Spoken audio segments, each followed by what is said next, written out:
So now we'll be seeing about the memory protection. So memory protection for the pages, okay, process pages can be implemented by having the protection bits. Okay, so we can have a valid or invalid bit, okay, attached to each entry in the page table. So valid bit indicates that the process associated page is a valid page, and it is a part of the process logical address space, so it is required. Okay, invalid bit indicates that the page is not the part of the logical address space of the process. Okay, so it is no more required. Okay, so it may happen like that page of a process was earlier brought in. Okay, now it is no more useful, so now we can change the valid bit to invalid bit.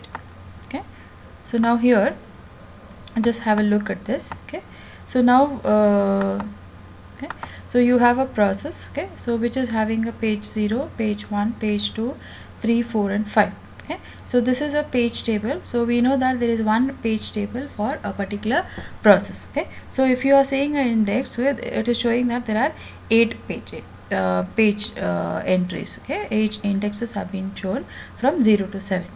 So it means that page 0 and page 6 and page 7 were earlier brought, okay, into the memory. Okay, so this will be seeing detail in the next module. Okay, so now time being, this page 0 to page 5 are the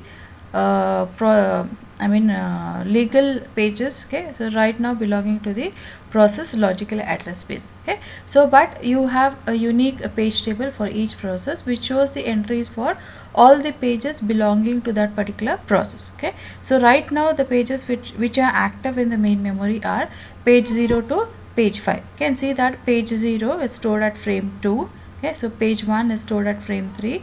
So likewise page 2 is stored at frame 4. Okay, so similarly page 3 is stored at 7. Okay, so page 4 and 5 are stored at 8 and 9. Okay, so now all these are valid, so indicates that so these pages are active pages which are right now being part of the process logical address space. Okay, so now page 6 and 7, so it is indicating that, okay, it is invalid. So this is indicating that, so invalid means this page is no more required. Okay, so earlier it might have been stored in the same area. Okay, and 6 and 7 might have been once come and gone into the same area. Okay, but invalid indicates that, okay, so now this space can be utilized by the other process to store their pages. Okay, so right now it is not required. Okay, so only valid means these are the active pages whatever we are going to require it. Okay, so now next concept we will be learning about your shared pages. Okay, so shared pages means, see here, okay, so we know that lots of process sometimes will be sharing the code. Okay, so now whatever code every process is going to have, okay, whether it is shared or not, so that code becomes a part of that particular process. Okay, so like that if you are having 10 process, okay, so 10 process also may be having a common code. Okay, but everything is going to all the process is, okay, occupying that shared code, okay, separately belonging to their process. Okay, so to avoid this, to have better memory utilization, so we can share the code. Okay, so those codes can be shared only where, okay, they are a re-entrant code. So re-entrant code means, so that code should not be modified. Okay, so only those code can be shared. So you may have, okay, like a text editor, you may have a compiler, you may be having a Windows system. Okay, a particular process may be using compiler. Okay, so compiler is also will be linked, you know, you must earlier we have seen what are the things it's getting loaded and linked with the process. Okay, at the dynamic linking or static linking and all. Okay, so including system libraries and all. Okay, so those all become the part of a code for that particular process. Okay, so now you may have text editors, you may have compilers, you may have Windows system. So like that common libraries, okay, any mathematical libraries, square root function, all these are the common codes, okay, which may be used by the multiple process. Okay, so these code are common code. Okay, so when every process using and everybody is having that particular code, okay, so it is where more memory utilized. Okay, so instead of that, what we can do, so the common code whatever we are going to have, that can be shared. Okay, so shared code must appear in the same location. Okay, so your common code is going to be shared, but it has to be mapped to the same location. Okay, and every process may have its own code and data, so each process keeps a separate copy of code and data. Okay, so these pages for the private code and data can appear anywhere in the logical address space. So that means they can be mapped to the different location. Okay, so you can see here. Okay, so we are having process P1, so process P2 and process P3. Okay, so process P1, okay, using editor. So editor is divided into 3 pages: editor 1, okay, ed 1, ed 2 and ed 3. Okay, and this is a data structure. Okay, so this is a data structure of your process. Okay, so now here, now editor 1 is mapped at 3. Okay, so editor 2, this page is mapped at 4, frame 4. Okay, and this page is mapped at frame 6. Okay, so likewise you can see that. Okay, so this is the same entry we find, okay, in process P2 also. So 3, 4, 6, okay, is getting mapped for editor 1, editor 2 and editor 3. Okay, so likewise you can see here also. Okay, so now we have separate data section. So data 1 is mapped to frame 1. Okay, so data 2 of process P2 is mapped to frame 7 here. Okay, so data 3 is mapped to frame 2 here. Okay, so that means the common code wherever we are having, so though we may be having separate page table, but all of them are being mapped to the same frames. Okay, so only the thing which is getting deferred from one process to the other process are being mapped to the different frame. So what we have done, so we have better memory utilization in these cases.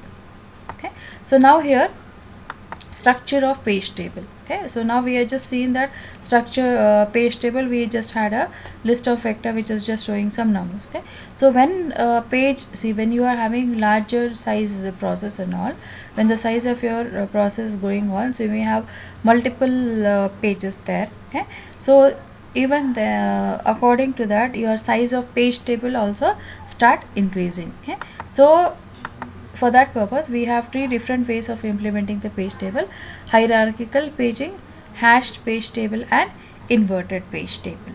Okay, so hierarchical paging. Okay, so you break up a logical address space into a multiple page table. Okay, so simple technique is a 2-level page table. Okay, so you can see here how it is there, 2-level page table. Okay, so when your size of your page table is very large, okay, so that cannot, your page table cannot fit into one particular frame. Okay, then what we have to do, okay, then your page table itself is very large, so you have to segment your page table. Okay, so now when your page table itself is broken down into your pages, okay, and it will be fitting into your different frames, so then you require another page table to, okay, as outer page table, okay, for indexing and finding out which frame your page of your page table is stored. Okay, so this is called as a 2-level hierarchy. So to get the access of your process page, so we have to pass through 2 hierarchy. So outer page table is finding the becoming an index into this one. Okay, and then you have to use this values, frame numbers. Okay, so to get the access of the actual instruction. Okay, so let's see the example of it.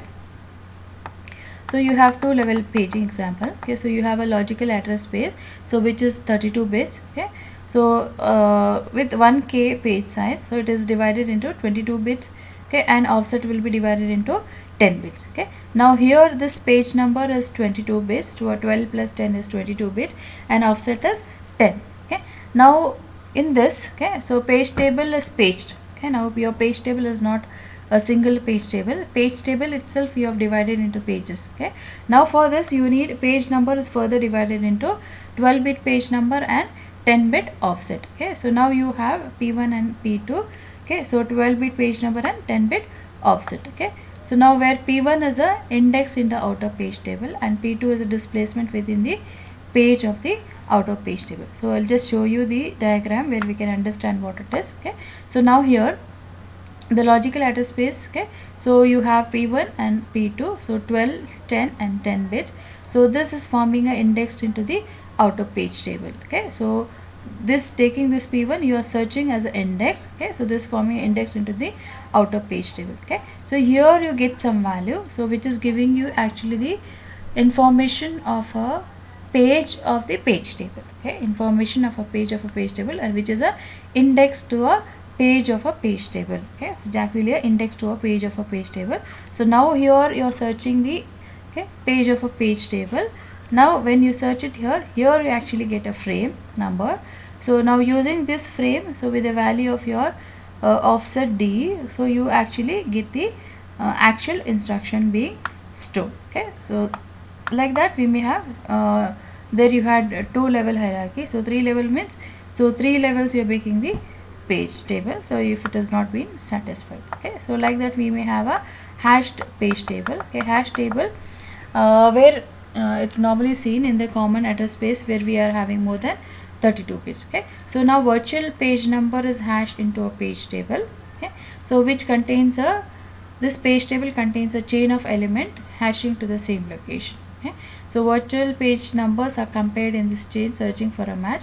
If a match is formed, the corresponding physical frame is extracted. Okay, so just have a look at here, you understand what it is. Okay, so now what we do, we use a hashing technique, okay, for finding out the exact frame numbers. Okay, why we go for hashing technique is, so because we may hashing technique, using hashing technique, so it is easier to search. Okay, otherwise in previous case you are linearly searching. Okay, so if size of your page table is very large, okay, then it becomes difficult, it takes a lot of time for searching. Okay, so hashing function, okay, you use this logical page number, okay, which is applied to hashing function. So you may have many linked lists which is which is mapping to the same hashing function. Okay, so now you find a start searching for this p. When you find this particular entry here, there you exactly get the frame number. So using this frame number you actually, and the offset value, you actually get the instruction from the physical memory. Okay, so particular page table. Okay, now inverted page table as another concept. Okay, so where we have only one entry for each real page of the memory. Okay, so that means each real page of a memory means, okay, we had learned about protection. So we had valid bit and invalid bit. Okay, so invalid means it is not no more required. Okay, but here what we are doing, okay, we only keep the entries for valid, invalid is not required. So just why to increase the memory in the page table, so you just remove it, keep the entry only for real page. Okay, so here it consists of your virtual space, okay, virtual address of the page stored in that real memory location, so with the information about the process that owns that page. So that means we are not having inverted page table for every process, we have only one common inverted page table for all the process. Okay, so along with page number, the for the real page number, real entry for page number, that means for the active pages. Okay, so you also store the process information. Okay, so now this decreases memory needed to store each page table.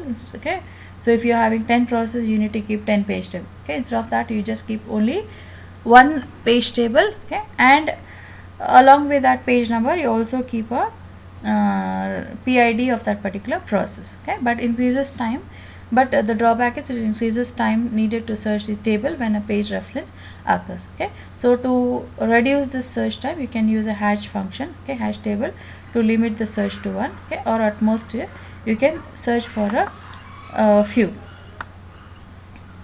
Okay, so just see it here. Okay, so you are having a inverted page table, you have a CPU. So along logical address now consists of PID and your page number and the offset. Okay, so now you are searching for the PID first. Okay, so wherever you find a PID, okay, you are using this value. Okay, and this also forms a displacement, use this value. Okay, so this is a frame number, so plus offset you are going to use, and which is generating your physical address. Okay,